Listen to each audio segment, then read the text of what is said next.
Living in or near wildland is a beautiful experience. It can also be a dangerous one. Have you done everything you can to protect your family and home from wildfire?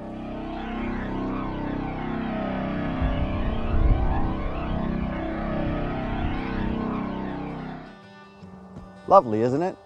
Anyone who lives in the wildland area of our county knows how special it is to be living close to nature. Seeing wildlife, incomparable views, and indulging in the peaceful quiet. That's what we love.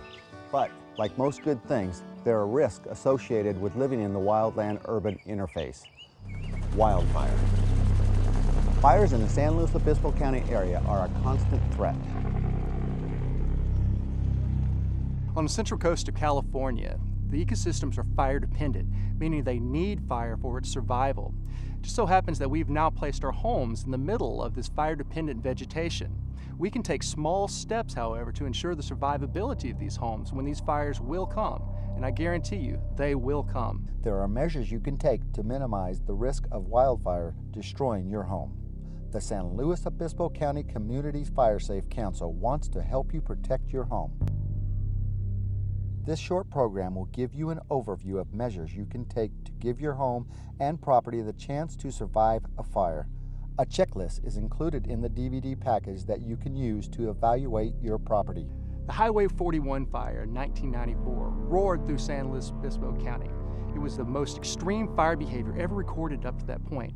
However, there was a home that survived that fire, and it was no accident it survived. The homeowner had taken the precautionary measures to mitigate the fuels around the home and constructed in such a way that would minimize its risk.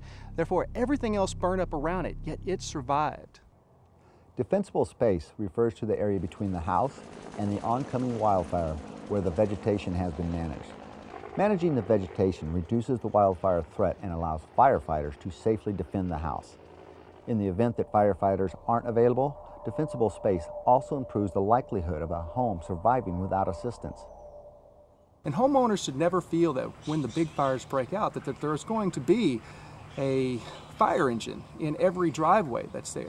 In fact, most of the large wildfires that are around, there won't be any fire response because they're chasing the main part of the fire.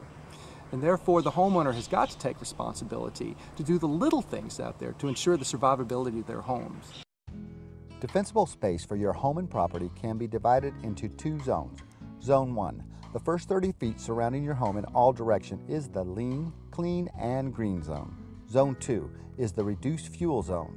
This is the area that begins approximately 30 feet from your home and extends an additional 70 feet in all directions. Begin protecting your home today by establishing a lean, clean, and green zone. Lean indicates that only a small amount of flammable vegetation, if any, is present within 30 feet of the house. Clean means there is no accumulation of dead vegetation or flammable debris within the area. Green requires that the plants located within this area are kept healthy, green, and irrigated during fire season. For most homeowners, the lean, clean, and green area is also the residential landscape. This area often has irrigation, is planted with ornamental vegetation, and is regularly maintained. With proper management of the fuels near the house, a fire would not be able to generate enough heat to ignite the home. Your first step, remove all flammable vegetation and any dead or dying plants within this 30-foot zone. This removal should include other hazards too. Wood piles under a deck and any flammable plants within 10 feet of a propane tank should be removed. Any trees should be kept single, not growing in stands. Trees should be cleared of dead branches and foliage and be well trimmed. Any limbs that touch your home or deck or grow within 10 feet of a chimney should be removed. If tree limbs are encroaching on overhead lines, contact your power company. Do some hardscaping near your home. Patios and paths made with concrete, stone, brick, or other non-flammable materials help protect your home. By taking a few simple steps, you have created a lean, clean, and green zone around your home. Let's move on. Step 2 in creating a defensible space is to create a reduced fuel zone. Begin by reducing surface litter. Surface litter is fallen leaves, twigs, branches, anything dead, dying, or dry that'll feed a hungry fire. Next, you and your family will want to provide fuel separation. Fuel separation can be divided into two categories: horizontal clearance and vertical clearance. Uncleared ground fuels like tall, dry grasses, dense, low-growing shrubs, and brush near trees all provide a clear path for rapid spread and increased intensity of fire.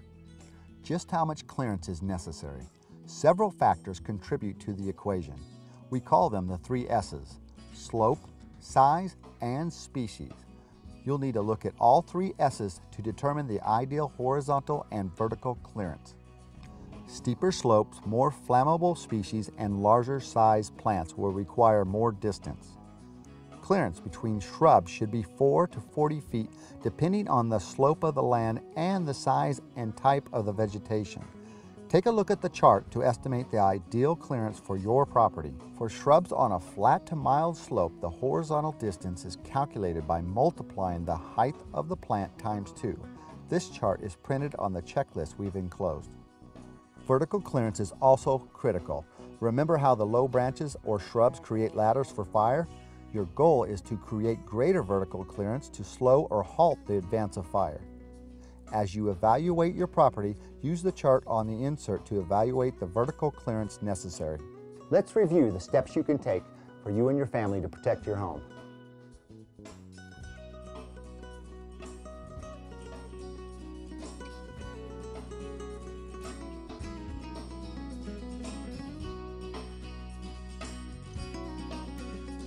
Use the checklist to evaluate your property and prioritize the steps you take to create defensible space. And you don't want to be the cause of fire. So remember to use only power tools with a required spark arrestor and use them before 10 a.m. on cool, moist days. Many local fire councils and fire departments have chipping programs and other ways to help homeowners create defensible space. If you have specific questions regarding your property, you can contact your local fire official. Most importantly, start today and create defensible space for your home. Don't delay. Wildfire won't wait.